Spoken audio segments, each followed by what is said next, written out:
Já estamos com imagens do plenário do Supremo Tribunal Federal, exatamente na retomada dos trabalhos do plenário do Supremo Tribunal Federal, nesta segunda sessão de julgamentos do ano de 2020, que começa dentro de instantes, já com a chegada exatamente dos ministros ocupando os respectivos lugares. E como sempre, você acompanhando as decisões dos ministros do STF, aqui no direto do plenário, ao vivo aqui pela TV Justiça. Boa tarde a todos, podemos nos sentar. Declaro aberta essa sessão extraordinária do Supremo Tribunal Federal. Passo a palavra à senhora secretária, que fará a leitura da ata da sessão anterior. Ata da primeira sessão ordinária do plenário do Supremo Tribunal Federal, realizada em 5 de fevereiro de 2020.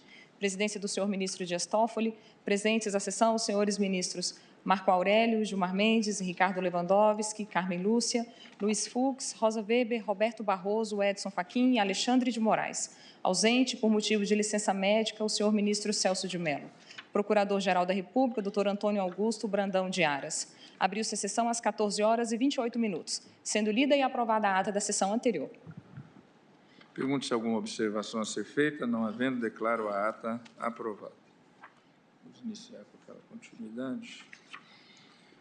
Para a continuidade de julgamento, apregou os embargos de declaração no recurso extraordinário 381.367, procedente do Rio Grande do Sul, de minha relatoria, sendo embargante Lúcia Costela e outro, embargado o Instituto Nacional do Seguro Social, interessado com a Federação Brasileira de Aposentados e Pensionistas. Após o voto do relator, acolhendo parcialmente os embargos de declaração, apenas para reconhecer a irrepetibilidade dos valores alimentares auferidos de boa-fé e por força de decisão judicial até a proclamação do resultado deste julgamento, e o voto do ministro Marco Aurélio, divergindo do relator, acolhendo os embargos apenas para prestar esclarecimentos sem eficácia modificativa, pediu vista dos autos o ministro Gilmar Mendes. O mesmo resultado está também nos embargos de declaração, no recurso extraordinário 827.833, de minha relatoria, sendo embargante aqui Rosemary Bargen e embargado a União. Ministro Gilmar Mendes, Vossa Excelência tem vista também neste, são duas vistas. Eu só, se Vossa Excelência, como relator me permite, eu só estou trazendo em meu voto uma pequena alteração quanto à tese que eu acolhia no voto anterior. A alteração é muito simples. Para alterar a tese, que passará a ter o seguinte teor: no âmbito do regime geral de previdência social, RGPS, somente lei pode criar benefícios e vantagens previdenciárias, não havendo, por hora, previsão legal do direito à desaposentação ou reaposentação. Eu acrescentei o Instituto da reaposentação, porque há... a hipótese da renúncia exatamente. Ou reaposentação, sendo constitucional a regra do artigo 18, parágrafo 2º da lei número 82/13. Ou seja, em relação ao acórdão embargado, cuja ementa falava no âmbito do regime geral. Isso é o que está... Vou ler agora o que estava... Tudo bom? Eu vou ler o que está no acórdão embargado.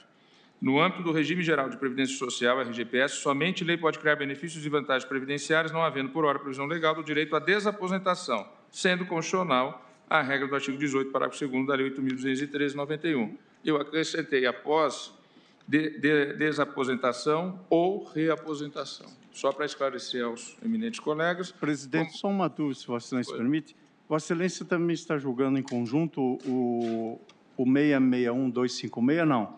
Não. Ah, pois não. São só os dois com vistas ao ministro Gilmar Mendes, nos quais o ministro Marco Aurélio já votou. Pois não. O 381.367 e 8278. Isso.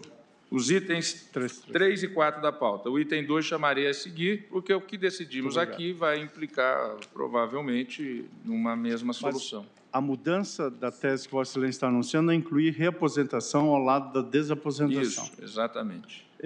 Eu tenho uma percepção distinta, mas aí vou me inudentar no julgamento subsequente. Estou apenas fazendo essa anotação, porque a formulação da tese nos termos anteriores, eu estou de acordo. Nesses dois feitos, então, apregoados, tem visto o ministro Gilmar Mendes, a quem passo a palavra. Presidente, trata-se de embargo de declaração oposto com o intuito de questionar a tese fixada no julgamento do tema 503 da sistemática da repercussão geral, no âmbito na qual ficou assente.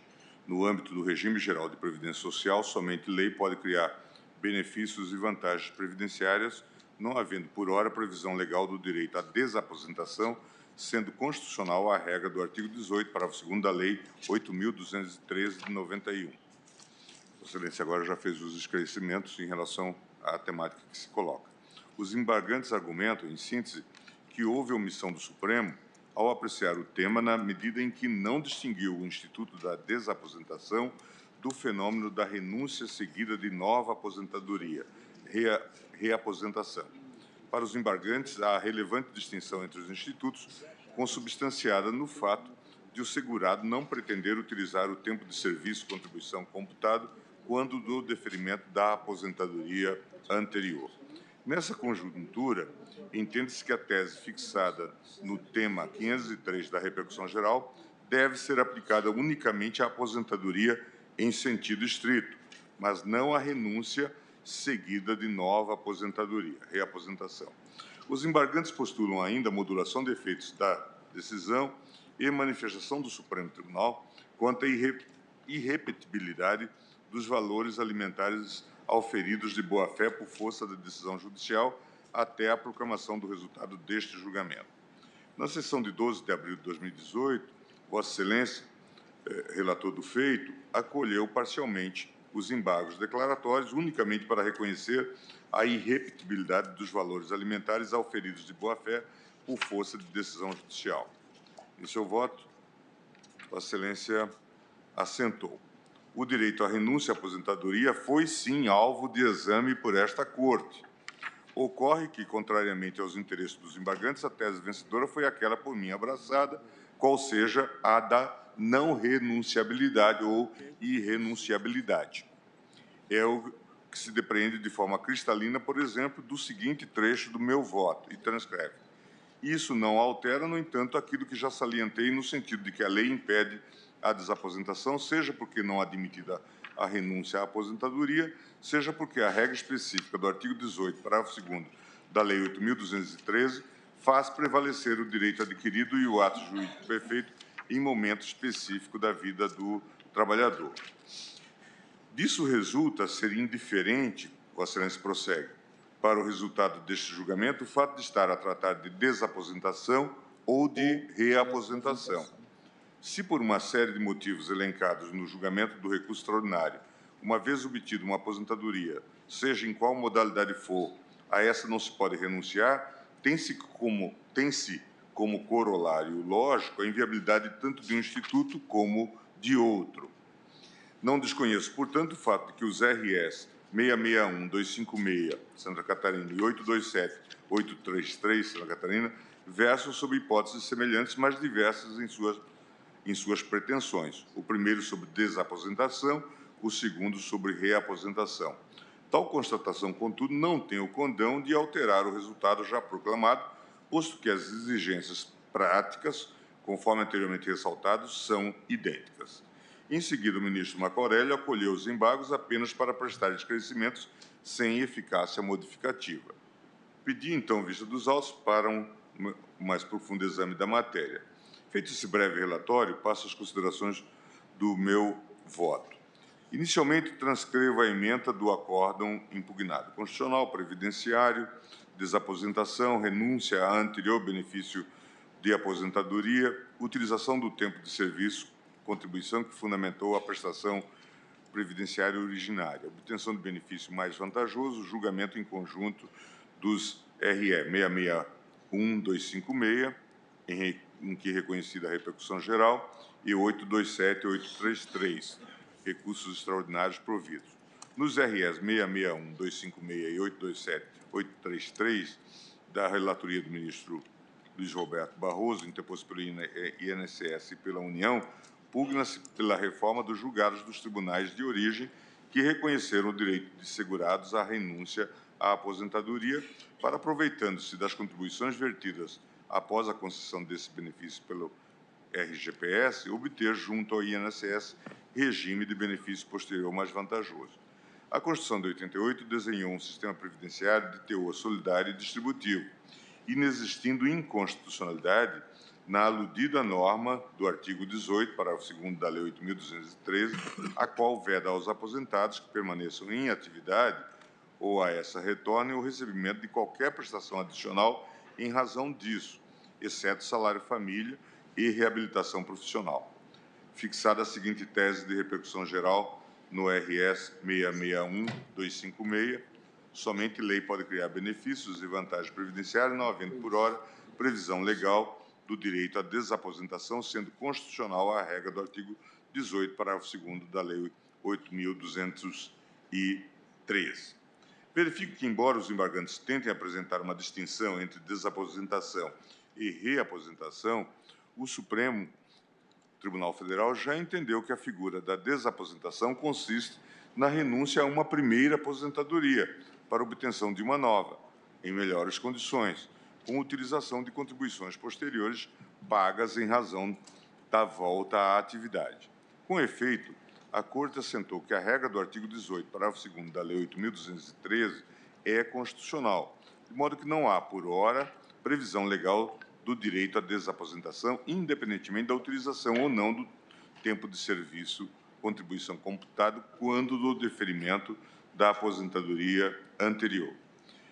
Referido ponto, como já salientado pelo ministro Dias Toffoli, foi levantado em vários votos, tendo esta Corte adotado o entendimento segundo o qual o ato de aposentar-se é irreversível e irrenunciável, conforme estabelece o artigo 181b do Regulamento da Previdência Social. Ademais, entendeu-se que o fato de o aposentado, que continua trabalhando, recolher obrigatoriamente contribuições para a Previdência Social, decorre da natureza solidária do regime previdenciário. Finalmente, consigno, presidente, que o STJ, ao julgar o RESP 1.334.488, já se alinhou ao entendimento adotado por esta Corte e fixou a seguinte tese na sistemática dos recursos repetitivos. A tese firmada pelo STJ, no tema 563 STJ, deve ser alterada para os exatos termos do estipulado pela Corte Suprema sob o regime vinculativo da repercussão geral. No âmbito do regime geral de previdência social, somente lei pode criar benefícios e vantagens previdenciárias, não havendo por hora previsão legal do direito à desaposentação, sendo constitucional a regra do artigo 18, parágrafo 2º da Lei 8.213, de 91.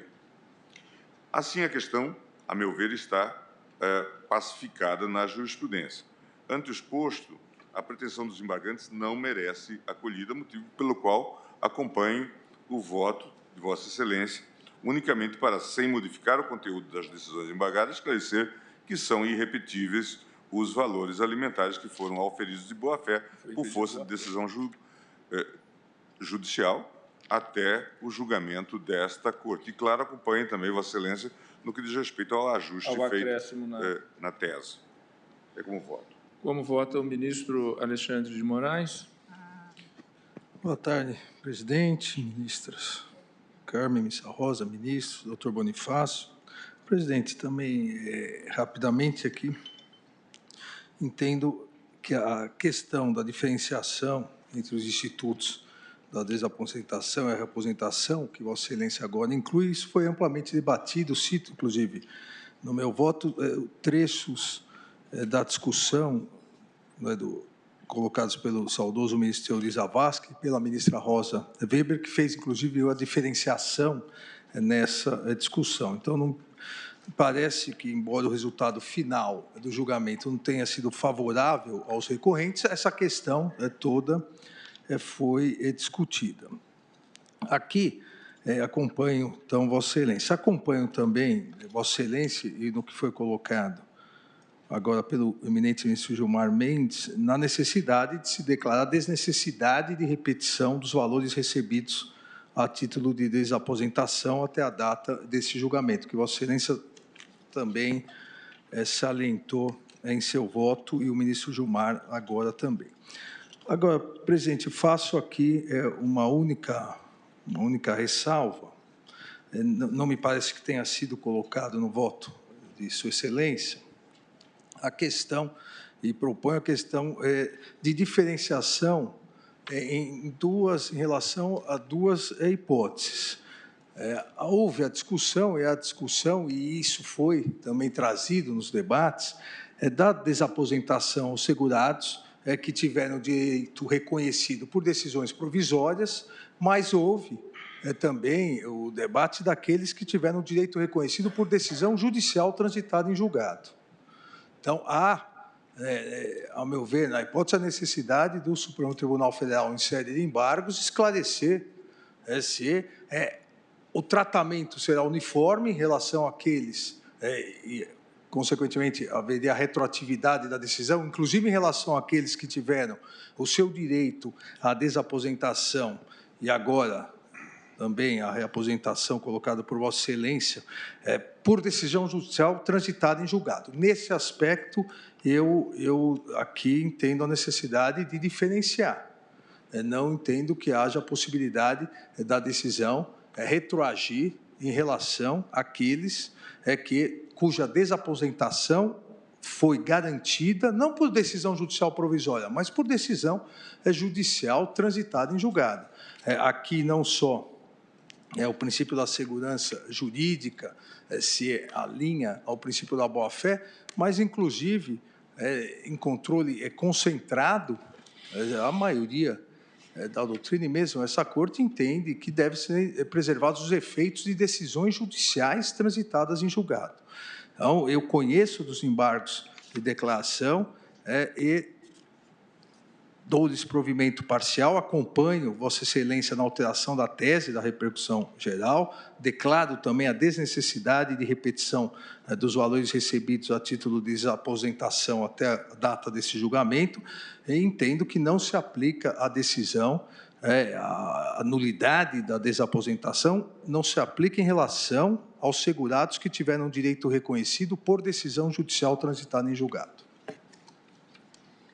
Ministro Edson Fachin. Senhor presidente, eu vou juntar uma declaração de voto em que, sem, obviamente, revolver a matéria que foi objeto de debate, eis que estamos aqui em sede de embargo de declaração, mas mantendo-me na linha que também trouxe, ainda que incidentalmente, a colação, estou assentando a distinção que me parece deva ser feita entre o fenômeno da desaposentação e da reaposentação. E a tese, em tema de repercussão geral, como Vossa Excelência afirmou, o eminente ministro Gilmar Mendes, no seu voto, reiterou, e agora também foi objeto das manifestações do ministro Alexandre de Moraes, se assentou que não há, por hora, previsão legal do direito de desaposentação. A inclusão da reaposentação, de algum modo, parificaria essas duas figuras jurídicas que me parecem distintas. Na declaração de voto, estou a dizer que as razões que fundamentaram a conclusão apresentada, ou seja, esta tese fixada quanto à desaposentação, em meu modo de ver, não impede o reconhecimento da viabilidade de reaposentação. Diferente da desaposentação, na hipótese, não há inovação à míngua de previsão legal e trata-se de modalidades distintas de aposentadoria. O segurado deve cumprir todos os requisitos necessários para a concessão da aposentadoria subsequente, inclusive períodos de carência, independentemente da contagem do tempo de contribuição verificado para a primeira concessão. Também reconheço na declaração, e eu minudento esses e outros aspectos, que o segurado também contribui de maneira desvinculada para a concessão de cada um dos benefícios, o que representa um respeito ao princípio da solidariedade e da prévia fonte de custeio nos termos do caput do artigo 195, parágrafo 5 da Constituição da República. Portanto, estou pedindo vênia a Vossa Excelência quanto a esse aspecto para conhecer dos embargos de declaração e, neste ponto, suprir a omissão com efeitos infringentes, de modo a assentar a possibilidade de reaposentação, assim entendida como a renúncia a benefício previdenciário de aposentadoria para a concessão de segunda aposentadoria, quando os requisitos de ambas as prestações tenham sido preenchidos pelo segurado de forma independente, inclusive períodos de carência, sem contagem do mesmo período de contribuição para ambos os benefícios. Eu detalho um pouco essa posição, mas eu compreendo a posição majoritária que se tem provavelmente aqui no plenário, faço o registro e, quanto ao mais, acolhe os embargos com efeitos infringentes. Ou em maior extensão do que aqueles. É como voto. Ministro Luiz Roberto Barroso. Presidente, como é notório, eu votei vencido essa questão no debate. A minha compreensão era a de que quem houvesse contribuído posteriormente à aposentadoria teria direito à reaposentação, descontado aquilo que houvesse recebido ao longo do período. Até propus uma fórmula em harmonia com o próprio Ministério da Previdência. Mas a verdade é que não prevaleceu o meu entendimento, e sim o de Vossa Excelência. Eu precisei sair para atender uma emergência. Eu apenas entendo, e ouvi rapidamente o que disse o ministro Alexandre de Moraes, Sua Excelência excepciona os casos já transitados em julgado. E a tese não faz essa exceção. Eu penso que os casos já... Eu sei que em matéria tributária, sob a condução do nosso querido e saudoso ministro Teori, nós passamos a entender que a mudança de jurisprudência, evidentemente, não afetava o para trás, mas afetava para frente, mesmo diante das situações transitadas em julgado. Aqui, porém, eu devo confessar que tenho mais conforto em respeitar as situações já transitadas em julgado, de modo que eu concordo com a tese, porém faria esse acréscimo de respeitar as situações já transitadas em julgado.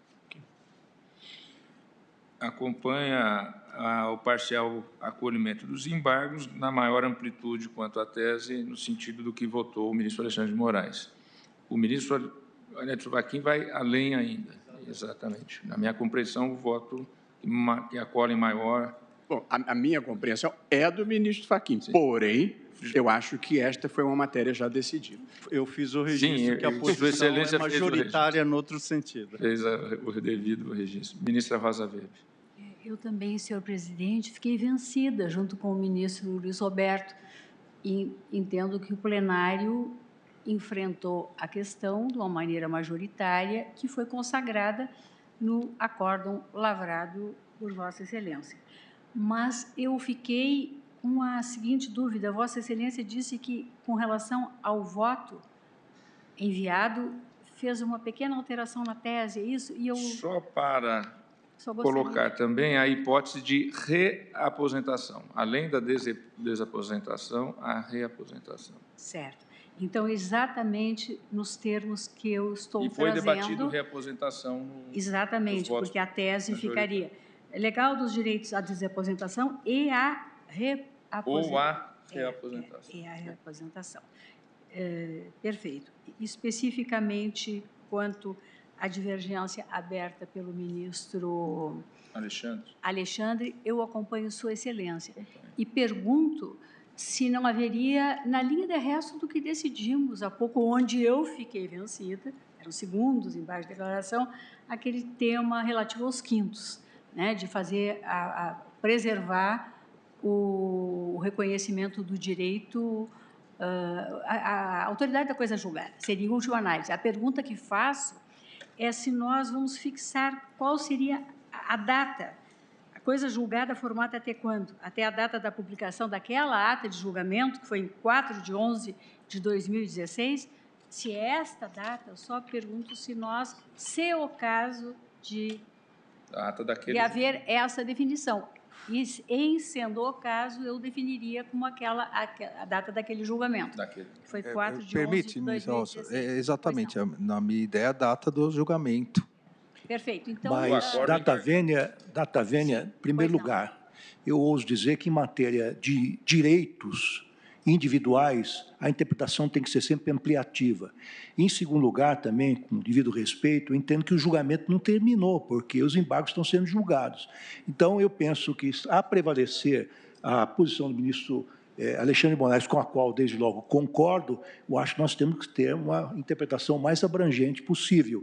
E lembro também, ministra Rosa Weber, aproveitando com a permissão do eminente presidente, eu aqui estou consultando o tema 395, que resultou do julgamento do leading case no RE 638-115, que era a questão da incorporação dos quintos decorrentes do exercício de funções comissionadas ou gratificadas. Vossa Excelência está fazendo alusão a isso.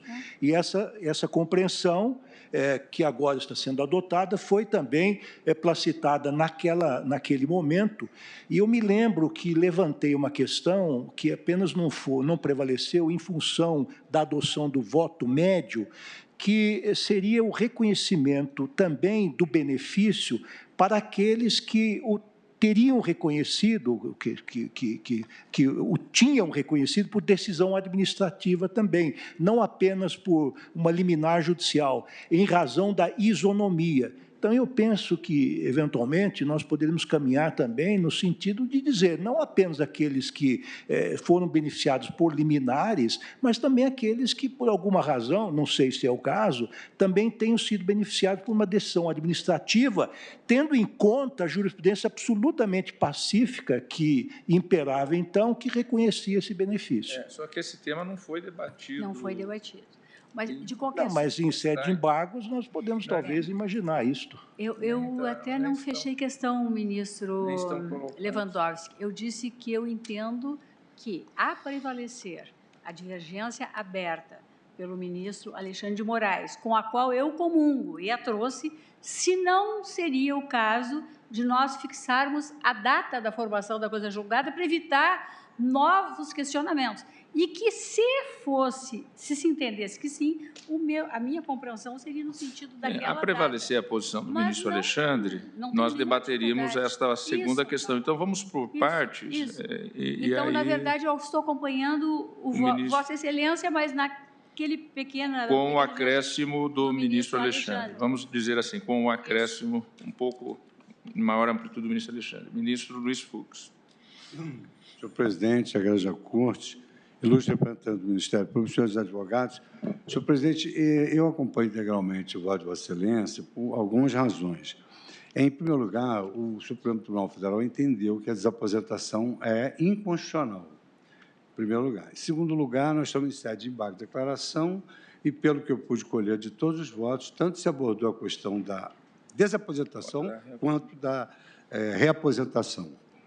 Em terceiro lugar, se o Supremo Tribunal Federal declarou inconstitucional a desaposentação, nós temos hoje uma jurisprudência no sentido de que cabe a impugnação a posteriori da coisa julgada inconstitucional, porque se a sentença se firmou com base no entendimento que o Supremo Tribunal Federal entendeu ser inconstitucional, ela não pode ser efetivada. Isso está hoje muito expresso no Código, que pode haver impugnação no processo de execução daquilo que fora considerado inconstitucional no processo de conhecimento. E, em último lugar, um argumento interdisciplinar, que, evidentemente, a nossa Previdência Social não podia estar mais falida do que está, e não comporta esses institutos nem da reaposentação, nem da desaposentação.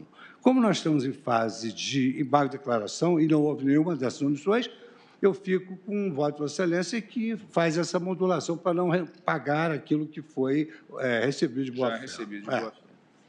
Ministra Carmen Lúcia.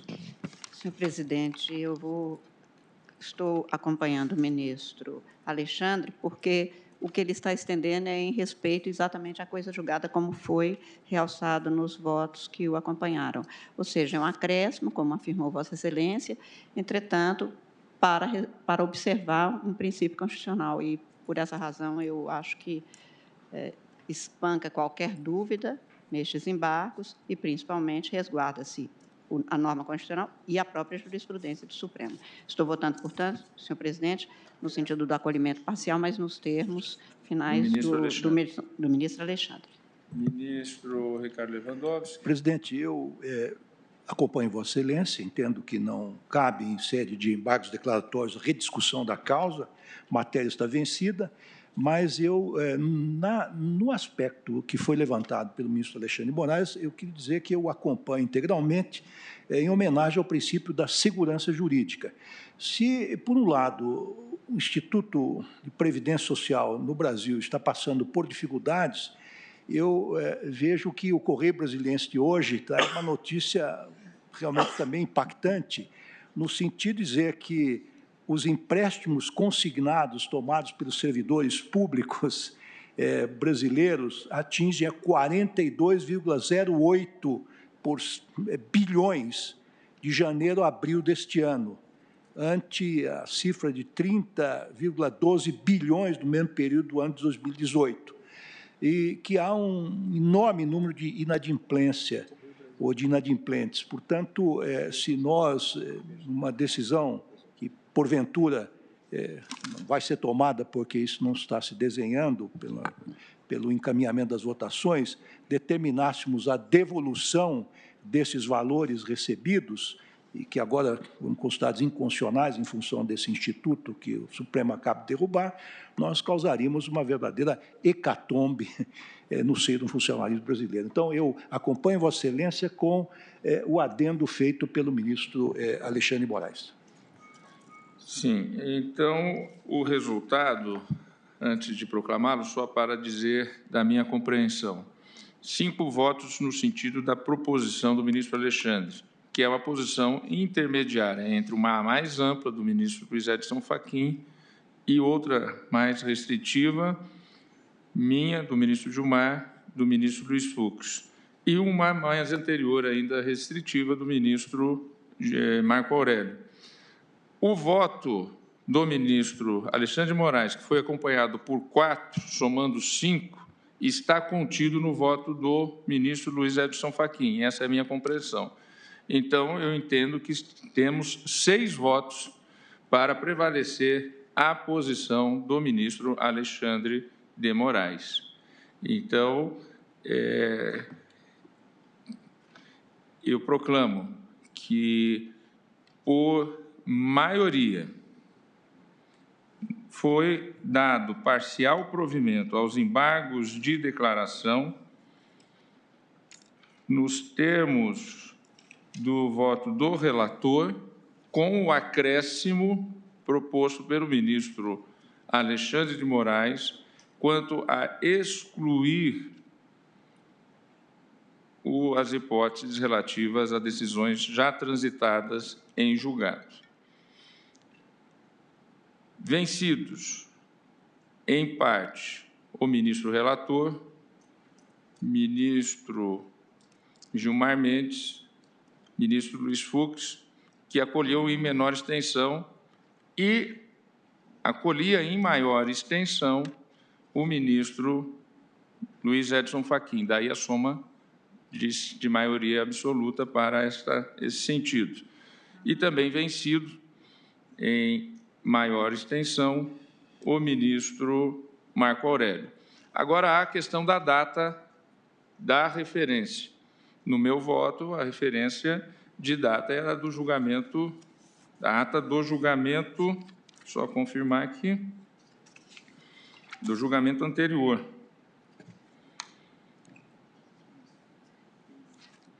E houve a discussão e a proposta de se debater se não deveria agora, em razão da colocação da ministra Rosa e depois também corroborada pelo ministro Ricardo Lewandowski, de ser a data da publicação da ata deste julgamento. Eu passo, como prevaleceu a posição do ministro Alexandre de Moraes, que ficará redator para os acórdãos, eu pergunto a Vossa Excelência se, neste ponto, vamos debater agora esse ponto relativo à data. Presidente, aberto a discussão, mas, em princípio, me parece que a data a prevalecer, a data do julgamento anterior, foi a data onde o Supremo Tribunal Federal fixou o posicionamento, ou seja, a preservação da segurança jurídica se dá em relação os fatos, e na questão, o trânsito em julgado, o anterior, porque a partir daquele momento em que pese a possibilidade, como hoje estamos julgando, de embargos de declaração, a partir daquele momento já se sabia o posicionamento da maioria do Supremo Tribunal Federal. Então, eu voto no sentido da data, da publicação da ata, da data do julgamento de mérito, o julgamento anterior. Do acordo embargado. Ministro Luiz Edson Fachin. Senhor presidente, ordinariamente eu acompanharia esse posicionamento, mas 2 fatos me levam no sentido da proposição feita, da intervenção, e creio proposição do eminente ministro Ricardo Lewandowski. O primeiro é que houve, pela maioria hoje, uma alteração para mais da tese. Incluiu-se ao lado da desaposentação a reaposentação, que foi o ponto no qual restei vencido. E excluindo o trânsito em julgado. E ainda excluindo o trânsito julgado. De modo que este aspecto e a questão da sistemática, da compreensão de que o julgado se completa com o julgamento dos embargos de declaração, embora haja sobre isso um grande debate na processualística civil brasileira, mas, de um modo geral, ainda que não sejam acolhidos, mas conhecidos, os embargos julgados integram o julgamento. E, neste caso, já há uma decisão de acolhimento parcial. Então, são os 2 argumentos. Vossa Excelência, me permite uma brevíssima parte corroborando o entendimento de Vossa Excelência? No caso, eu estou aqui até com a inicial em mãos, os embargos foram propostos com efeitos infringentes, ou seja, então, teoricamente, o primeiro julgamento não encerrou porque, em tese, poderia haver uma inflexão da Suprema Corte, inclusive do mérito, que não houve, mas poderia ter havido. Perfeitamente. Eu agradeço Vossa Excelência, subscrevo a posição de Vossa Excelência, peço vênia ao agora eminente ministro relator para pela posição que prevaleceu, ministro Alexandre de Moraes. Pode mudar de novo, é? Pois é, eu fui com a frase até a metade da oração. Pode ir quicando a redatoria. Peço vênia ao ministro Alexandre de Moraes e também a Vossa Excelência por esses 2 aspectos, para acompanhar a posição do ministro Ricardo Lewandowski, que, por antecipação, abriu a divergência. Presidente, só para clarear as ideias, eu estou sem comunicação aqui com o Spark, naquele julgamento dos quintos, onde eu, nesse ponto, fiquei vencida, o julgamento dos segundos embargos, o plenário optou por uma data? Houve esse debate? Porque, eu acho que não. Porque naquele caso, eu que lá fiquei vencida por entender que não havia omissão, aqui não estou em observância ao decidido pelo colegiado majoritariamente lá.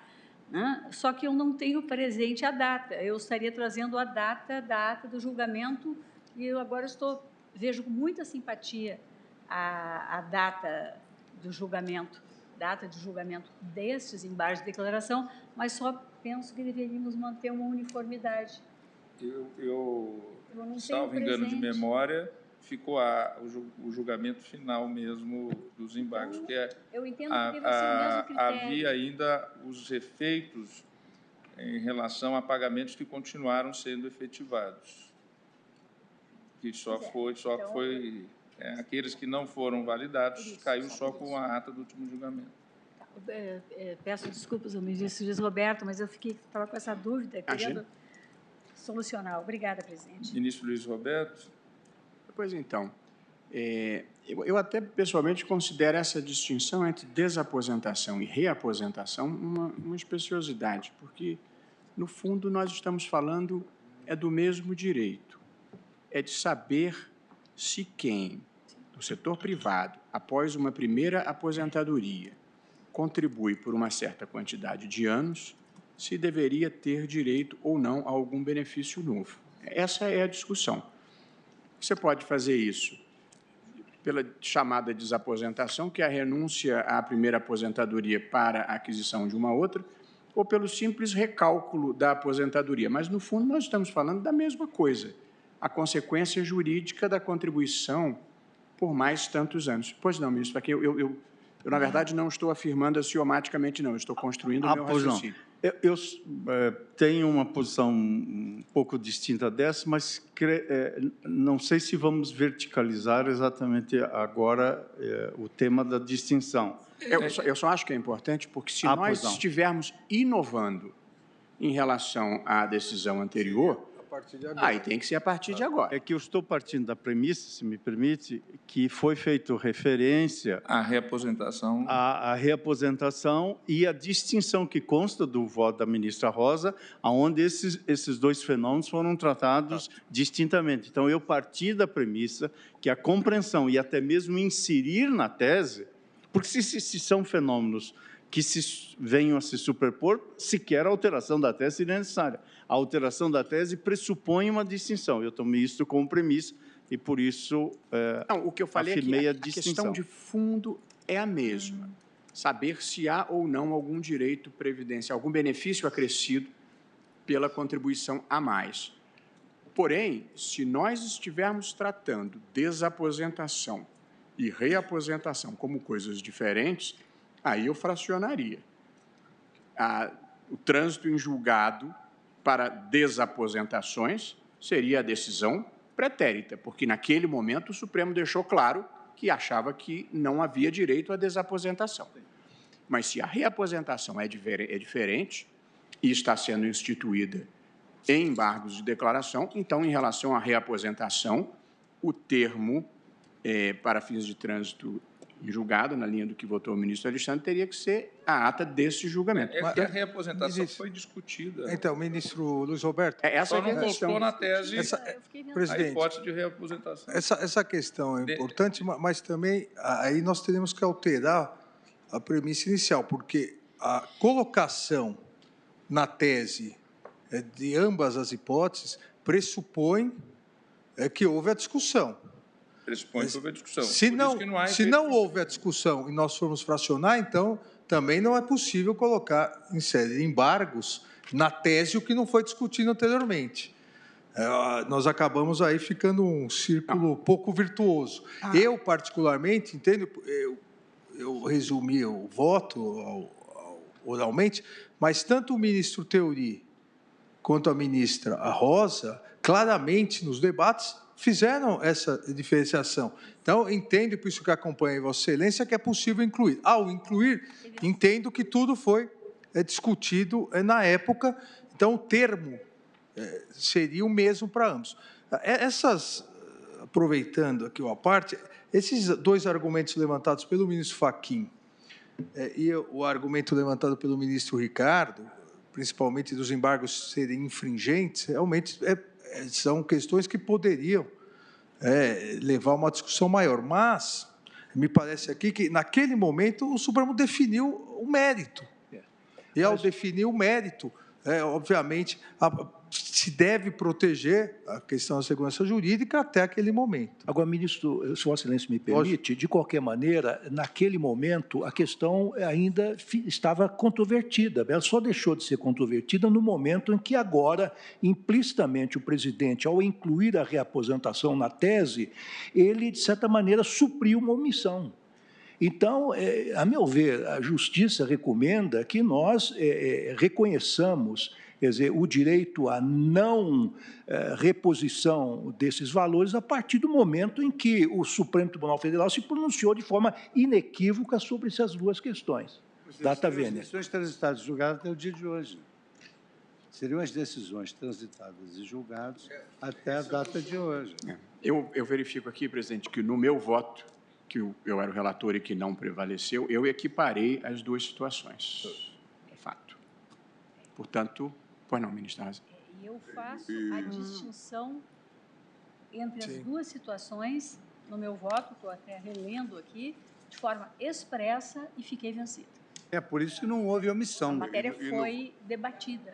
Foi debatida. Foi debatida. Então, no voto do ministro Toffoli está bem claro. Isso resulta ser indiferente para o resultado deste julgamento o fato de se estar a tratar de desaposentação ou de reaposentação. Isso no primeiro. Se por uma série de motivos elencados no julgamento do recurso extraordinário, uma vez obtida uma aposentadoria, seja em qual modalidade for, a essa não se pode renunciar, tem-se como corolário lógico a inviabilidade tanto de um instituto como do outro. Isso ficou assente. Portanto, presidente, se foi efetivamente debatido e, portanto, nós estamos apenas, digamos, fazendo quase que uma retificação material, um esclarecimento, eu acho que deve contar desde a data Quer dizer, quem decidiu pela possibilidade de desaposentação ou reaposentação depois da manifestação do plenário do Supremo já não tinha mais a confiança legítima de que isso devesse prevalecer. Portanto, eu penso que sim, o trânsito em julgado até a data do julgamento anterior. Mas, eu entendo o que o ministro Lewandowski disse e eu concordo com a premissa. Em se tratando de um direito individual, a interpretação deve ser a mais extensiva possível. O problema é que o Supremo entendeu que não há esse direito individual. Mas interessante, sem querer ser inconveniente, suponhamos que a decisão tenha sido proferida antes da nossa decisão e o trânsito em julgado se deu depois. Quer dizer, como é que fica essa situação? Não houve desrespeito por parte do juiz, monocraticamente, ou do tribunal colegiado, à nossa decisão, mas por uma série de razões, até por recursos vários que podem ser interpostos, o trânsito em julgado se deu depois. Mas essa é aquela hipótese do Código de Processo Civil que você pode embargar, inclusive, a execução, porque houve declaração, entendimento posterior. Mas eu quero dizer que o meu coração está com Vossa Excelência. Eu estou apenas tentando ser técnico. Está bem. Eu penso... Tudo bem, não vou mais insistir. O ministro Luiz Roberto Barroso vota no sentido do entendimento de ser a data do julgamento original, do acórdão embargado, que foi o primeiro julgamento, 26 de outubro de 2016. Só para que os eminentes colegas tenham a ideia. Ministra Rosa Weber. Senhor presidente, agora eu tive acesso à nossa parte dispositiva naquele julgamento dos quintos e, de fato, não ficou definida com relação ao respeito à coisa julgada a data. Então, ficamos com liberdade. Lá se definiu a data do julgamento com relação aos deferimentos administrativos, ou seja, válidos os pagamentos efetuados até a data daquele julgamento, por força de decisão. Porque eles já tinham sido pagos. Não houve com relação à coisa julgada.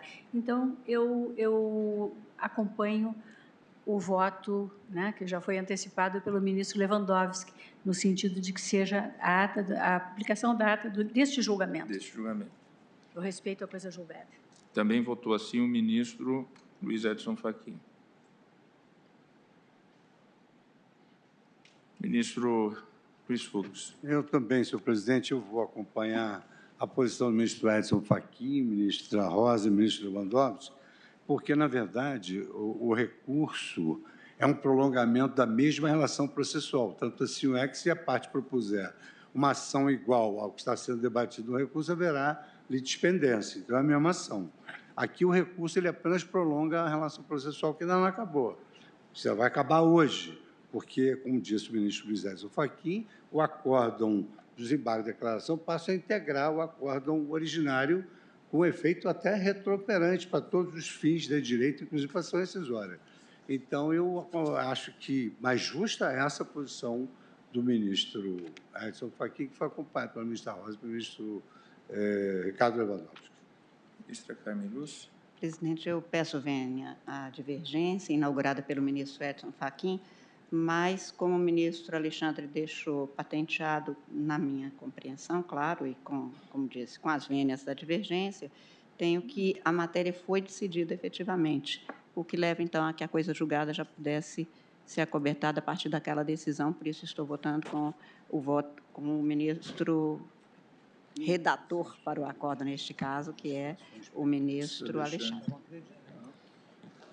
Ministro Ricardo Lewandowski. Senhor presidente, eu vou, com a devida vênia, manter essa minha posição, entendendo que o que não transitou em julgado, ou que o que transitou em julgado até o momento deste julgamento, deve ser beneficiado no sentido de não... aqueles, enfim, beneficiados não devem ser obrigados a repor.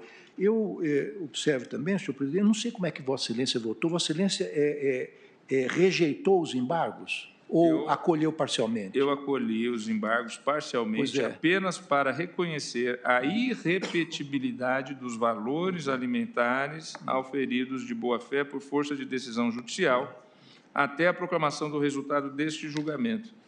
Então, na verdade, aqui eu estou colocando deste julgamento atual.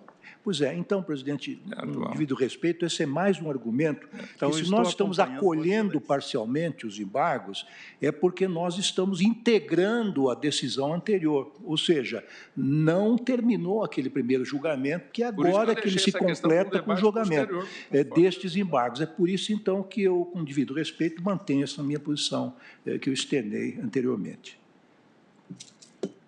Ministro Marco Aurélio. Presidente, já votei Vossa na Excelência, matéria. sim, já votou. E reporto-me ao voto de 12 de abril de 2018. Concluí na oportunidade no sentido de prover os embargos declaratórios apenas para prestar esclarecimento, sem eficácia modificativa. Eficácia modificativa. Ministro Gilmar Mendes.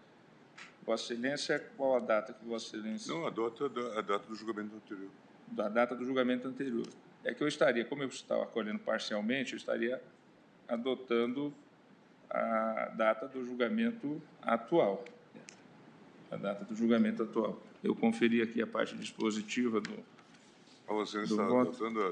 Sim, porque estamos acolhendo parcialmente para declarar a irrepetibilidade, na parte da irrepetibilidade. Portanto, nesse ponto, senhor presidente, prevalece o voto de Vossa Excelência, que eu acompanhei. A divergência aí é do ministro Alexandre.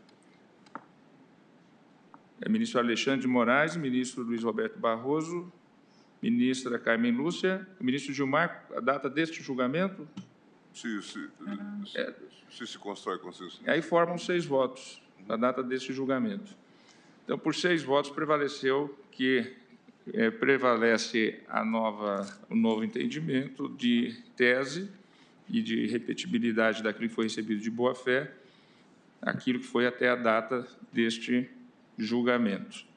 Mas, como na parte em que fala do trânsito, que dispôs sobre o trânsito em julgado, que é ampliativa, fica redator para o acordo o ministro Alexandre de Moraes. Mas neste ponto, embora nesse ponto só da data do julgamento. E aí Vossa Excelência, com certeza, trará na emenda devida à posição da maioria nesse ponto.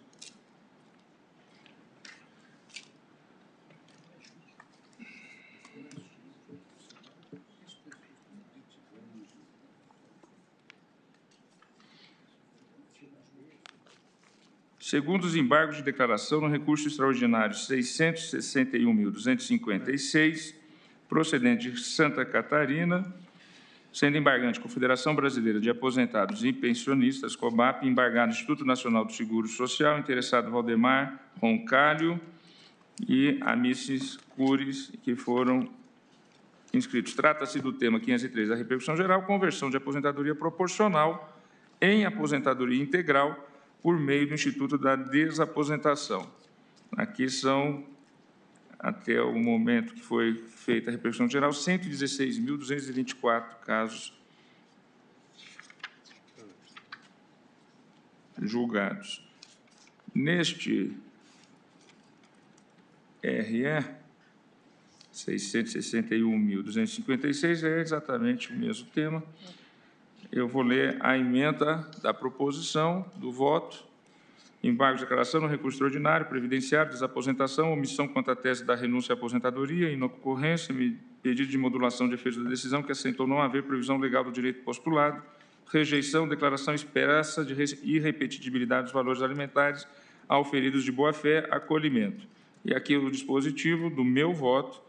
Embargos de declaração parcialmente acolhidos apenas para reconhecer a irrepetibilidade dos valores alimentares auferidos de boa-fé por força de decisão judicial até a proclamação do resultado deste julgamento, ou seja, até a proclamação a publicação da ata, até a proclamação do resultado deste julgamento e para alterar,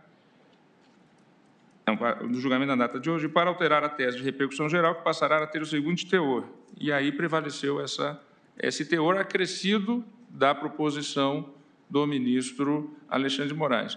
Eu penso que é o caso de fazer a mesma proclamação, porque... E fico vencido naquele ponto. Então, repete aqui na hipótese, senhora secretária, a mesma proclamação feita nos 2 feitos anteriores. E redator para o acordo, o ministro Alexandre de Moraes.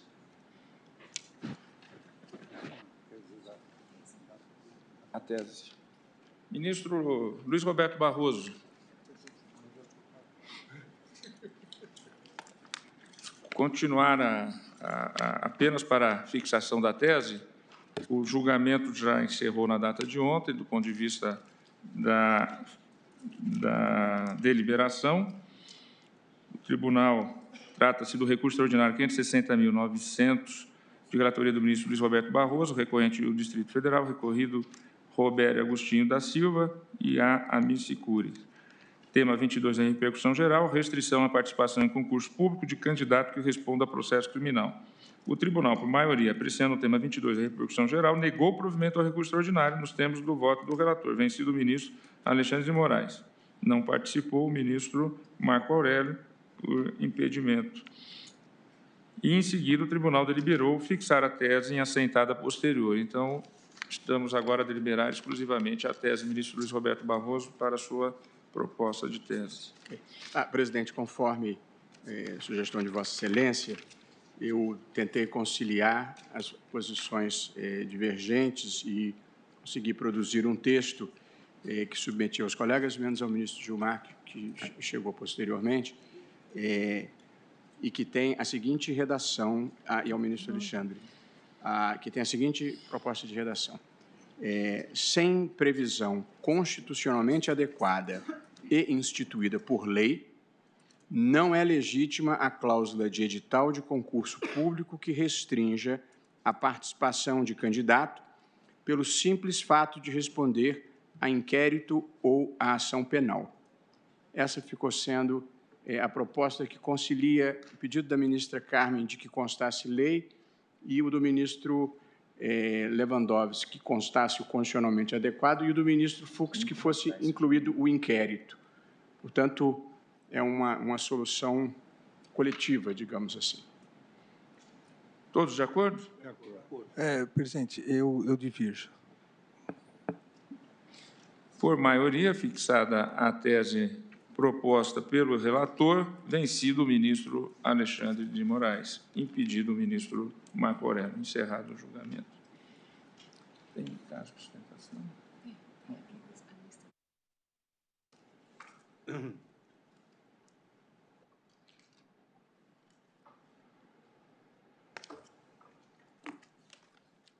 Isso aqui não começou.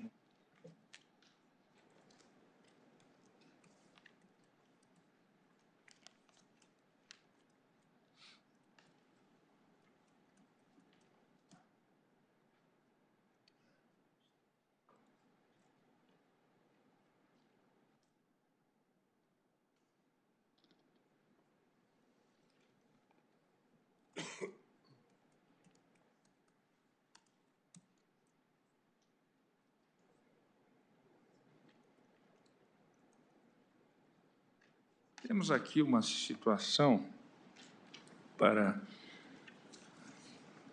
poder deliberar, do ponto de vista procedimental, ouvindo os eminentes colegas, que é o seguinte caso, de relatoria do ministro Alexandre de Moraes, ação direta de inconstitucionalidade 4.735.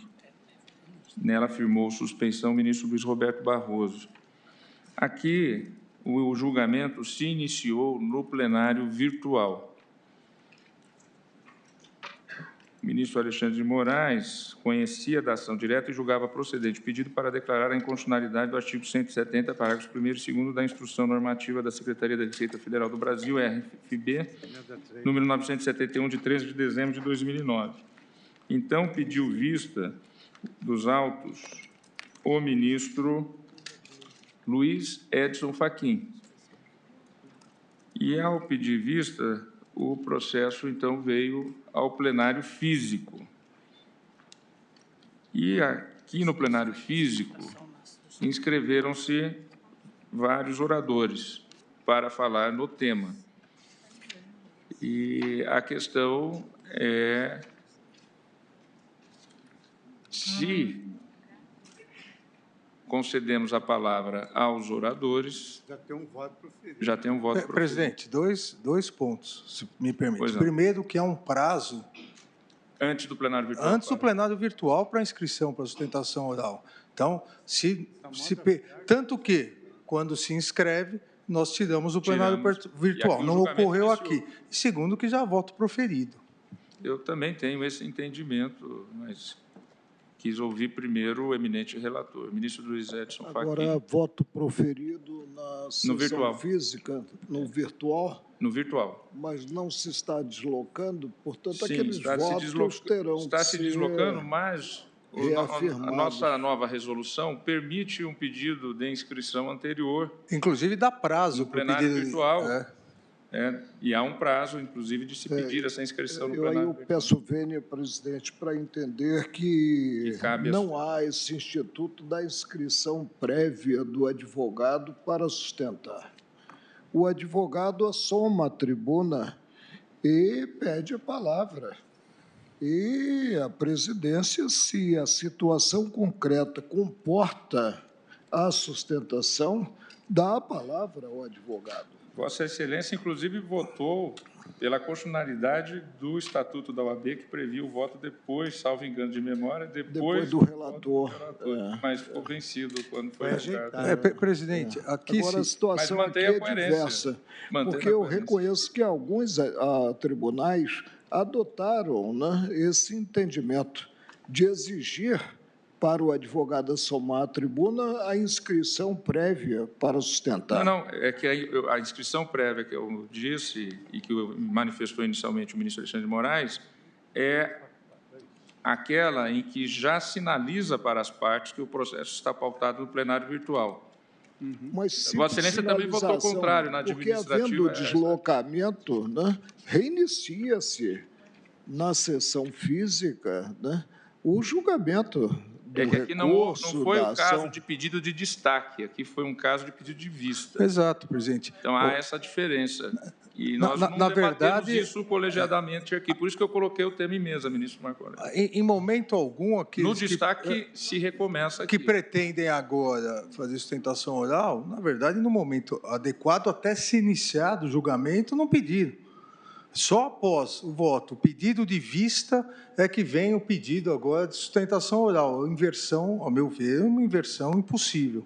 Mas qual é o resultado do pedido de vista? É o deslocamento, a retirada da sessão virtual para a física? Se o resultado é esse, tem-se o início da apreciação do recurso. Ministro Marco Aurélio, permite? Concordo com Vossa Excelência, mas não é a hipótese aqui.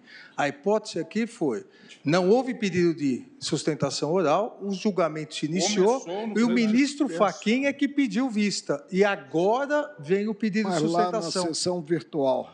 Exato. O pedido de sustentação foi após o pedido de vista do ministro Fachin. Se não tivesse pedido vista, teria encerrado. Concreta em que teremos o início do julgamento na sessão física. Não podemos mesclar. Vou colher os votos individualmente. Não podemos mesclar crivo na sessão virtual com crivo na sessão física. Porque o precedente é o precedente. Muito menos para inviabilizar a sustentação da tribuna. E é uma questão que, salvo engano, as partes não sabem que nós anunciamos que vamos colocar no virtual. No então virtual. Não tem tribuna virtual. Na hora que chega aqui, e não há tribuna virtual, de modo que... Na hora que chega aqui, temos uma tribuna física. A mim me parece que... Mas há um prazo que pode ser pedido para as partes podem pedir para retirado. Fica anunciado bem antes. Mais interessante. As partes podem pedir sustentação oral e, se pedirem, nós retiramos. Assim é a regulamentação. O mais interessante, presidente, é que o julgamento da sessão virtual sequer viabiliza o acompanhamento dos votos pelos advogados. Presidente. A parte expositiva é disponibilizada. Sim. Senhor presidente. Pois não. Vossa Excelência fala por... Eu falo pelo requerente da ADI, Valdemar De Castro, pela Associação de Comércio Exterior. Nós pedimos, quando foi colocado no plenário virtual, nós pedimos para fazer a sustentação oral, que foi indeferido. E foi aí que se iniciou o julgamento virtual. Exatamente porque foi fora do prazo. Fora do prazo, porque há um prazo para fazer esse pedido e é a resolução do tribunal. É a resolução do tribunal. Eu vou colher os votos individualmente. O ministro Alexandre de Moraes, relator, já votou no sentido de não ser possível, uma vez iniciado o julgamento, as sustentações orais. O ministro Marco Aurélio apresentou sua divergência, no sentido de se permitir, reiniciando-se o julgamento desde o início, ou seja, desde o relatório do ministro relator, com as sustentações orais e a deliberação com os votos, a partir do relator. Ministro Edson Fachin, como vota? Senhor presidente, eu peço vênia ao ministro Alexandre de Moraes para acompanhar a direção para a qual aponta o eminente ministro Marco Aurélio, quer pelas razões que Sua Excelência trouxe, quer porque está conexa com esta ação de controle concentrado um recurso extraordinário em sede de repercussão geral, do qual sou relator. E, portanto, não é um argumento determinante, mas que agrego para acompanhar Sua Excelência para ser deferida a sustentação oral. Ministro Luiz Roberto Barroso. Eu me dei por suspeito, presidente, dei parecer na matéria. Ministra Rosa Weber. Eu peço vênia ao ministro Alexandre para acompanhar o ministro Marco Aurélio. Eu entendo que o advogado pode, sim, assomar a tribuna e requerer, porque quando o processo é inserido no plenário virtual, há colegas que desde logo já fazem o exame. Então, o advogado fica, do meu ponto de vista, muitas vezes até surpreendido. Aqui nós vamos reiniciar o julgamento a partir do voto do relator. Então, com todo respeito, me parece mais razoável a posição de que se ouça o advogado. Ministro Luiz Fux. Senhor presidente, esse pedido ele se dá depois que o advogado toma conhecimento do teor do voto exarado no plenário virtual. De sorte que essa foi uma tese rejeitada já pelo Supremo Tribunal Federal de o advogado sustentar depois do voto proferido. Então, vou, evidentemente, acompanhar... Mas o voto se mostrou definitivo na sessão virtual? Não. Veja a seguinte hipótese. Não sobejou o voto. 10 colegas já votaram no plenário virtual. Um pé de vista e vai ter sustentação oral. Pé de vista, não houve, de acordo com a resolução, o pedido temporal de vir ao plenário físico, porque é divulgado com uma semana de antecedência. Existe o prazo, até 48 horas antes do início, para pedir o destaque. Mas o eminente relator disse que foi extemporâneo. E aí já tem 10 votos proferidos. Mas é isso, senhor presidente, Vossa Excelência colhe de novo o voto do que já votou no plenário virtual? O que Vossas Excelências estão deliberando é que sim, porque nós teremos que reiniciar o julgamento. Eu pergunto noutra situação. Em outra situação, à vista... Porque essa situação é diferente do ministro Vistor falaria, porque não é no destaque, quando há destaque por parte de colegas, sempre nós começamos. Porque o colega, quando pede o destaque, o colega não quer que seja feito o julgamento plenário virtual. Então, ele se transforma em um julgamento físico. Quando pede e basta vista, um colega para trazer para o físico. Basta um. Então, aí, realmente, o início é do zero, né, do relatório. No caso presente, é um caso que nós ainda não havíamos nos deparado, que é o caso em que houve um pedido de vista. Houve um pedido de vista. Então, é continuidade de julgamento, não é destaque. E aí, a hipótese que eu acabei de formular, imagine 10 votos proferidos. O último, o 11º, pede vista. Nós retomaremos o julgamento desde o início. O pedido de vista tem como consequência o deslocamento. O julgamento não se faz mais na sessão virtual, mas na física. Então, há o início do julgamento com direito. Não, o voto de Vossa Excelência já está aqui anotado. Vamos ouvir como vota o ministro Luiz Fux, vota no sentido... De acompanhar o ministro Alexandre. Ministro Alexandre. Ministra Carmen Lúcia. Presidente, eu peço vênia ao ministro Alexandre, mas temos procedido, inclusive, na turma, no sentido de quando é deslocado para o plenário físico, nós recomeçamos o julgamento com relatório e tudo mais. Então, eu acho que, neste caso, neste momento, o advogado tem o direito, tem até o dever, eventualmente, se ele assim entender com quem ele representa, de fazer a apresentação de suas razões no plenário físico, até porque não haveria a tribuna lá, e aqui há uma tribuna física também. Então, com todas as vênias, eu, neste caso, acolho a divergência, acompanhando-a, no sentido de ser permitida a sustentação oral pelo reinício, porque, neste caso, a despeito de já ter voto, houve um pedido de destaque de um colega. Se tivesse sido só à vista, eu até acharia diferente, portanto, mas, neste caso, não. Vossa Excelência, então, peço, por favor, por regra do próprio tribunal, os advogados só têm acesso, né, ao que deliberado na sessão virtual após prolatados todos os após votos. todo o julgamento. Exatamente. Todo o julgamento. Então, esse argumento de que já houve... Já houve, não. Mas já houve, mas, inclusive, com os argumentos do 10 votos advogado... que eu diria ocultos. Não, e com o plenário, um advogado pode apresentar argumentos que levem alguém que já votou. Eu já, como advogado, os que foram advogados aqui, quase todos nós, sabemos que já pode ter acontecido com um de nós, após a sustentação oral, o próprio relator, desembargador ou ministro, até indicar adiamento, para rever o que fosse. Então, enfim, presidente, eu peço vênia. O julgamento foi iniciado no plenário virtual, houve pedido de vista, houve publicação da ata, porque se devolve a vista posteriormente, e há a publicação da ata porque o julgamento se iniciou. Ao se publicar a ata, realmente se deu toda a divulgação, não só aos advogados no plenário virtual, mas a todos da posição do relator. E eu sou, assim, do ponto de vista, o que é importante aqui é fixar o procedimento. Fixar o procedimento.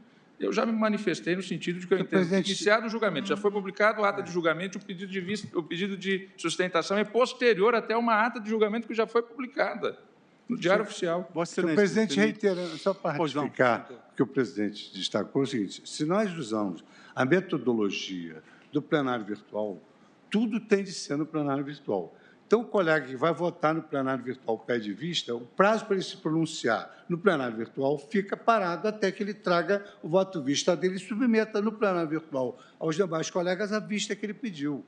Porque, senão, tudo que cai no plenário virtual, quando um colega destaca, tem sustentação oral. Agora, vai ter sustentação oral quando um colega pedir vista. Mas Vossa Excelência pediu destaque, pelo que consta aqui, não? Tem o que Vossa Excelência fez o destaque. Que, neste caso, Vossa Excelência destacou, por isso que está vindo. Está vindo pelo destaque. Tanto que eu estou dizendo, se fosse vista, teria que voltar lá. Mas aqui é um pedido de destaque. O ministro Fachin devolveu a vista no virtual. Não, eu estava entendendo. Devolveu no virtual. Depois é que eu pediu vista no virtual. Pediu vista no virtual, mas consta aqui que veio para cá por força e depois houve o pedido de destaque. Então, o destaque... Por favor, doutor, o tema está colocado. O tema está colocado. Queria só dar um esclarecimento de fato. Não, o tema está colocado, eu estou colhendo os votos. Ministra Carmen Lúcia vota no sentido de permitir a sustentação. De permitir. Ministro Ricardo Lewandowski. Presidente, a sustentação oral se insere dentro do direito à ampla defesa constitucionalmente garantido. É uma prerrogativa do advogado. Destaque, né? Eu concordo com o ministro... Não é vista? Com os ministros que se pronunciaram nesse sentido, de que o julgamento se inicia agora. E mais ainda, o ministro Marco Aurélio lembrou muito bem que os votos não são conhecidos enquanto não se complementar o julgamento no plenário virtual. De maneira que não há nenhum prejuízo. Eu penso que o Supremo Tribunal Federal não pode temer sustentações orais em benefício do quê? Do tempo. Mas nós levamos tanto tempo a discutir, para aclarar as matérias. Eu acho que é um direito do advogado e tem que ser prestigiado data vênia. Vossa Excelência acompanha a posição do ministro Marco Aurélio e do ministro Edson Fachin, que iniciaram essa posição. Ministro Gilmar Mendes. Presidente, eu entendo o dilema que se criou e que tem a ver com o desenvolvimento mesmo desse experimento institucional que é o plenário virtual nessa dimensão. Mas a mim me parece que talvez tenhamos até que revisitar o tema em termos de regulação. A prática que nós desenvolvemos na segunda turma é de que, havendo o pedido de vista, ou mesmo o pedido de destaque, nós levamos para o plenário físico e procedemos lá ao reinício do julgamento com toda as práticas, todo o relatório, defesa. Então, a mim parece que essa é a situação mais consistente. Além do que, eu acho que a regra que está explicitada vai provocar, sem dúvida, um esvaziamento do plenário virtual, porque certamente os advogados, a partir do julgamento hoje dessa matéria, passarão a todos a se habilitarem já de antemão para fazer a sustentação oral. De modo que, sim, mas isso esvazia. Na verdade, vamos começar a esperar os votos e aí vão pedir sustentação fora de prazo. Vai virar uma bagunça. Neste caso, nós não estamos cogitando, não é a questão da vista. Aqui, pelo que consta para mim, se eu estiver equivocada, é outra situação.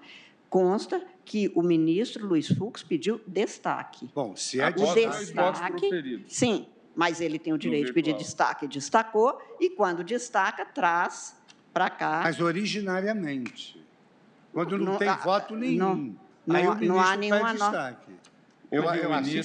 Pedindo destaque, vem destacado para o plenário físico. Houve o pedido de vista, voltou o pedido de vista em outra sessão virtual, o ministro Fachin proferiu o voto visto, e aí houve o pedido de destaque. Mas, senhor presidente, isso que eu gostaria apenas de prestar um esclarecimento adicional. Na devolução da vista, eu pontuei que havia um tema, o tema 674 da repercussão geral, para julgamento conjunto, embora se trate da preferência do controle concentrado, mas havia um reconhecimento de repercussão geral exatamente sobre este tema, nesse recurso ordinário 759-244, do qual sou relator, sugerindo julgamento conjunto. Creio que esta peculiaridade, em meu modo de ver, mais do que o debate sobre a questão do plenário virtual, é que sugere as sustentações orais nessa hipótese. Eu estou me centrando mais nessa junção com o tema de recurso já está pautado para hoje também? Ele está indicado à pauta e está pronto para ser julgado. Para hoje também. Aí, não está pautado para hoje. Não, está indicado à pauta. Está indicado à pauta. O ministro Gilmar Mendes, pelo que eu depreendi, acompanha o Marco Aurélio pela sustentação oral. Tem 6 votos pelo deferimento das sustentações orais. Então, deferido o pedido de sustentações orais, nos termos dos votos proferidos pelo ministro Marco Aurélio, Edson Fachin, Rosa Weber, Carmen Lúcia, Ricardo Lewandowski e Gilmar Mendes, vencidos os ministros Alexandre de Moraes, Dias Toffoli e Luiz Fux. Então, retomaremos o início do julgamento. O mais importante para quem está na cadeira da presidência é ter a definição dos parâmetros e procurei fazê-lo de maneira a ouvir a todos os colegas e, dirimido isso, vamos, então, agora apregoar o feito para início de julgamento. E Vossa Excelência me permite sugerir o pregão conjunto com o extraordinário, porque ele está em lista e, portanto, creio que pode ser apregoado. E está na lista de hoje. De hoje, pode ser apregoado conjuntamente. Realmente, tudo eu recomendo. Apregou inicialmente ação direta de inconstitucionalidade 4.735, procedente do Distrito Federal, de relatoria do ministro Alexandre de Moraes, requerente à Associação do Comércio Exterior do Brasil, AEB, interessado, Secretaria da Receita Federal do Brasil, Amicus Curi, Associação Brasileira do Agronegócio. Como irá ser início de julgamento, a ata anterior fica, evidentemente, prejudicada. Estando impedido o ministro, estando suspeito o ministro Luiz Roberto Barroso. Para julgamento conjunto, recurso extraordinário 759.244, de relatoria do ministro Luiz Edson Fachin, no qual é recorrente Bioenergia do Brasil S.A., recorrido União, Amicus Curi, Sociedade Rural Brasileira, Associação Brasileira de Produtores de Soja, União da Agroindústria Canavieira do Estado de São Paulo, Associação Nacional de Defesa dos Agricultores, Associação Brasileira dos Criadores de Zebu. Trata-se do tema 674 da repercussão geral, a aplicabilidade da imunidade referente às contribuições sociais sobre as receitas decorrentes de exportação intermediada por empresas comerciais, trading companies. Iniciaremos com o relatório do ministro Alexandre de Moraes, posteriormente, na ADIM, posteriormente o relatório do ministro Luiz Edson Fachin no RE, e procederemos às sustentações orais a partir da ação direta de inconstitucionalidade, na qual estão inscritos pela requerente, o Dr. Valdemar de Cache, pela Advocacia Geral da União, o Dr. Paulo Mendes de Oliveira, Procurador da Fazenda Nacional, e pelo Amicus Curiae, Associação Brasileira do Agronegócio, o ABAG, o Dr. Fábio Calcini. No recurso extraordinário, falarão pela recorrida o Dr. Paulo Mendes de Oliveira, Procurador da Fazenda Nacional, pelo Amicus Curiae, Associação Brasileira dos Produtores de Soja, Dr. Eduardo Lourenço Gregório Júnior, pelo Amicus Curiae, União da Agroindústria Canavieira do Estado de São Paulo, o Dr. Léo Meirelles do Amaral, pelo Amicus Curiae, Associação Nacional de Defesa dos Agricultores, Pecuaristas e Produtores de Terra, Andaterra, o Dr. Jefferson da Rocha, e pelo Amici Curiae, Sociedade Rural Brasileira e Associação Brasileira dos Criadores de Zebu, o Dr. Marcelo Guaritá Borges. Passo a palavra ao ministro Alexandre de Moraes para o relatório na ação direta. Presidente, trata-se aqui de ação direta de inconstitucionalidade com pedido de medida liminar proposta pela Associação de Comércio Exterior do Brasil, AEP, em face do artigo 170, parágrafos 1º e 2º da Instrução Normativa da Secretaria da Receita Federal do Brasil, Instrução Normativa 971, de 13 de dezembro de 2009. Transcrevo no relatório, já distribuído aos colegas, o texto do artigo 170 e de seus parágrafos 1º e 2º. A autora sustenta que a norma violaria os artigos 5º, 55, 145, parágrafo 1º, 149, parágrafo 2º, inciso 1, 150, incisos 1 e 2 e 170, inciso 4º, todos da Constituição Federal, na medida em que restringiria a imunidade tributária ao comércio desenvolvido diretamente entre produtores e vendedores sediados no Brasil e adquirentes localizados fora do país, negando o benefício quando a transação é feita por pequeno ou médio produtores, por meio de empresas trainings e sociedades comerciais com finalidade específica de exportação. Alude ainda ao Decreto-Lei 1248, de 72, que teria equiparado para fins tributários a exportação direta e a indireta, asseverando que os dispositivos impugnados vulnerariam os princípios da legalidade e da isonomia tributária, da livre concorrência, da capacidade contributiva e da proporcionalidade. Adotei o rito do artigo 12 da Lei 9868, de 99. A Receita Federal defendeu a legitimidade constitucional da norma. Pontua que as atividades desenvolvidas pelas mencionadas sociedades intermediadoras se caracterizam pela aquisição de produtos no mercado interno para posterior exportação. Assim, por realizarem, no primeiro momento, atividade comercial doméstica, não estariam abrangidas pela imunidade prevista no artigo 149, parágrafo 2º, inciso 1º da Constituição Federal. A Receita ressaltou ainda que o Decreto-Lei 1248, de 72, não teria promovido a alegada equiparação e que, por força do artigo 177.2 do Código Tributário Nacional, a norma não se aplicaria aos fatos geradores ocorridos após a sua vigência, como é o caso dos autos.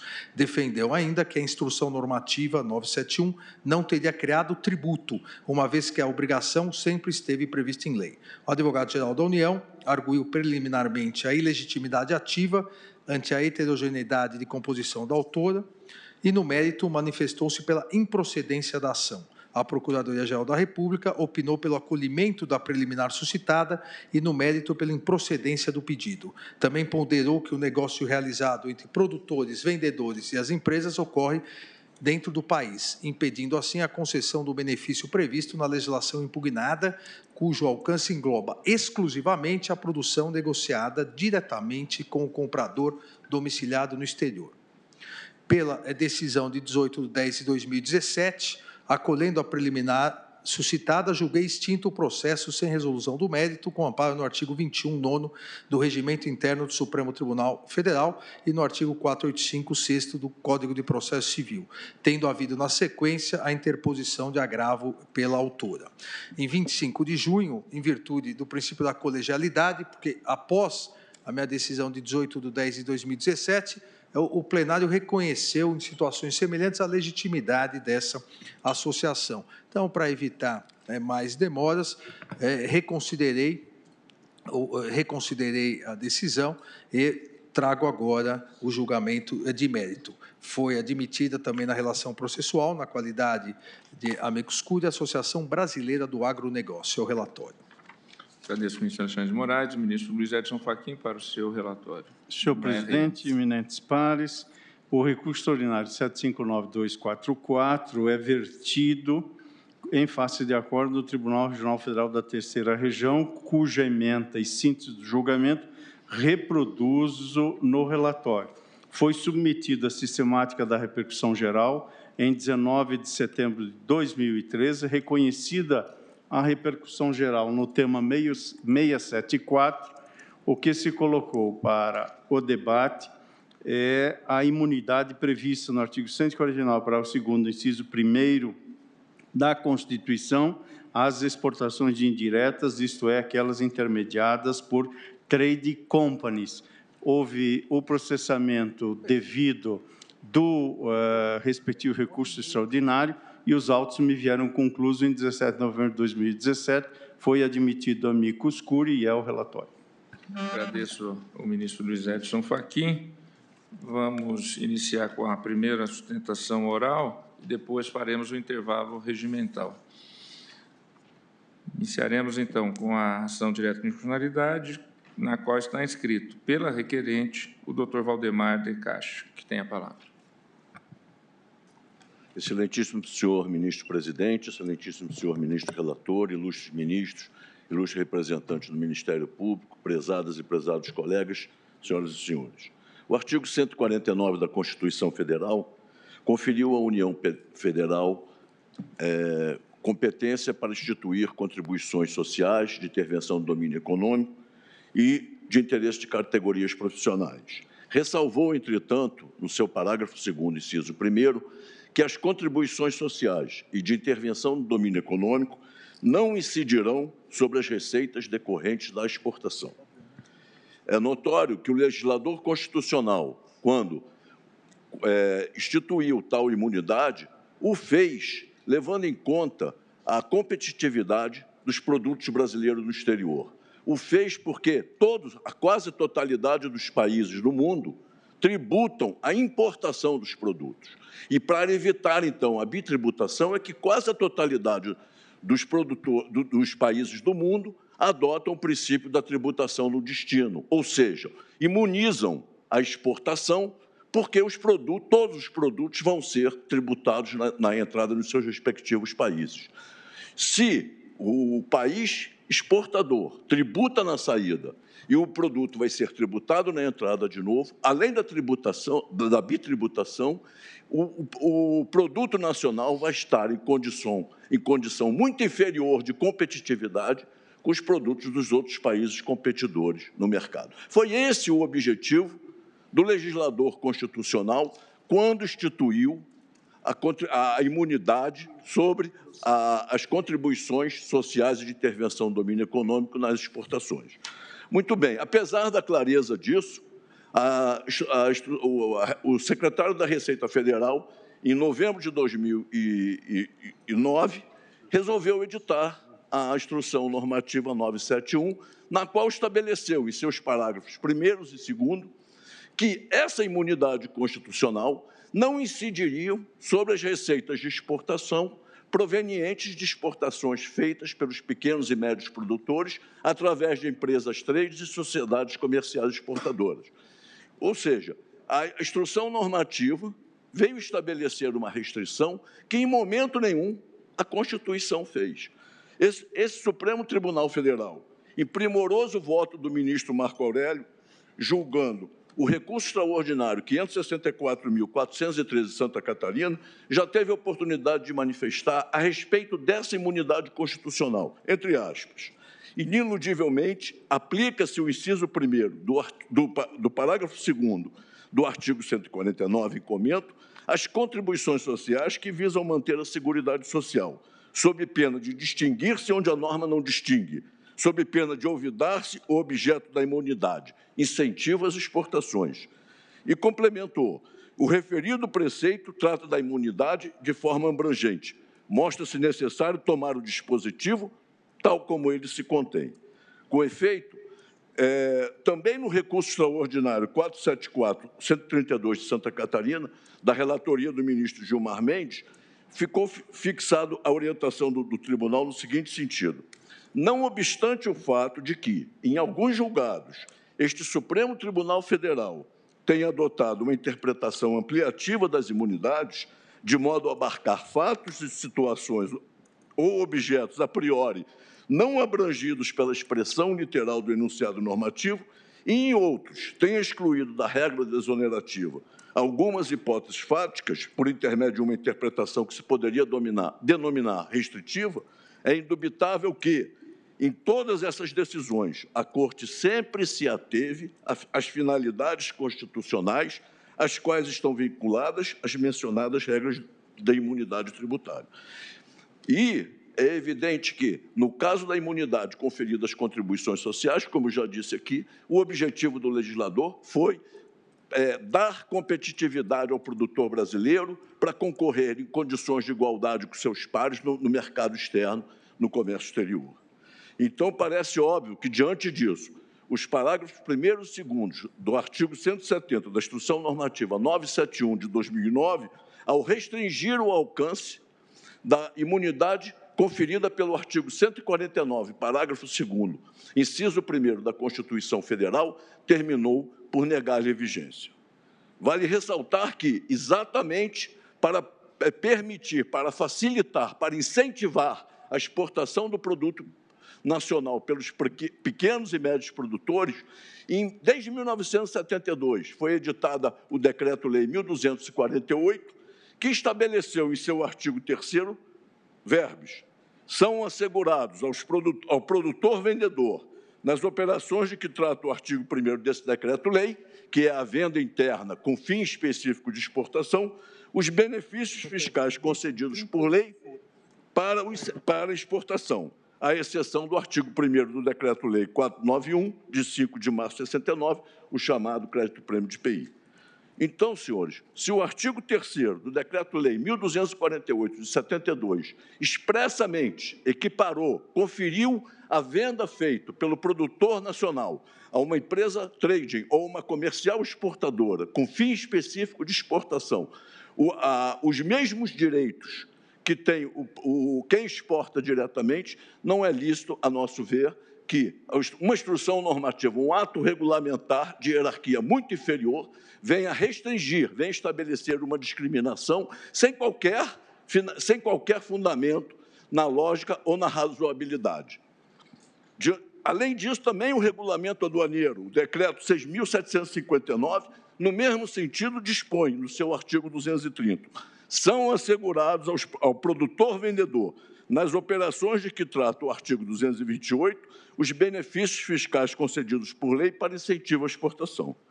Por tudo isso, senhores, podemos afirmar, eminentes ministros, que a instrução normativa afrontou, sim, o artigo 149, parágrafo 2º, inciso 1º da Constituição Federal. E não só ele, afrontou também o princípio da legalidade, porque terminou por instituir o imposto sem base legal. E afrontou também o princípio da isonomia tributária, porque diferenciou contribuintes em situação jurídica equivalente. Ambos são exportadores, ambos querem colocar seu produto no mercado externo e, portanto, se encontram em situação jurídica equivalente e não podem ter um tratamento diferenciado.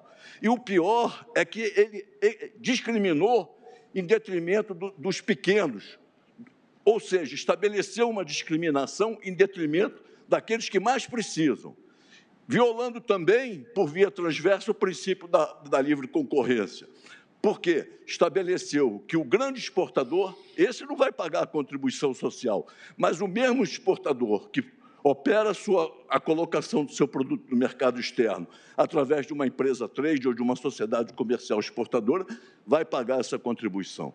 Isso é completamente desarrazoado, não tem nenhum fundamento, não tem lógica.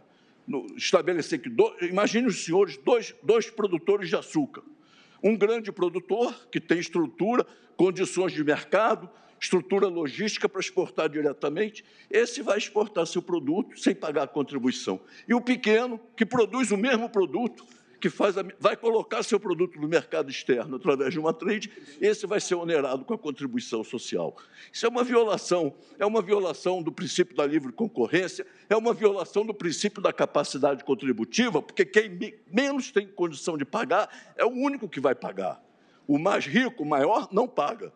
Então, de todo modo, a Instrução Normativa 971, em seu artigo 170, incisos 1 e 2, violou não só o artigo 149, parágrafo 1º, parágrafo 2º, inciso 1º, como também o artigo 150º, artigo 150º da Constituição Federal, artigo 174, que estabelece o princípio da livre concorrência, artigo 149, parágrafo 1º, que estabelece o princípio da capacidade contributiva e até mesmo o princípio da proporcionalidade e da razoabilidade. Por isso que a Associação de Comércio Exterior do Brasil espera e confia que será julgada procedente seu pedido para declarar a inconstitucionalidade dos parágrafos 1º e 2º do artigo 170 da Instrução Normativa 971 de 2009. Muito obrigado. Agradeço ao eminente doutor Valdemar de Castro e, em razão do horário, eu suspendo a sessão para um intervalo regimental.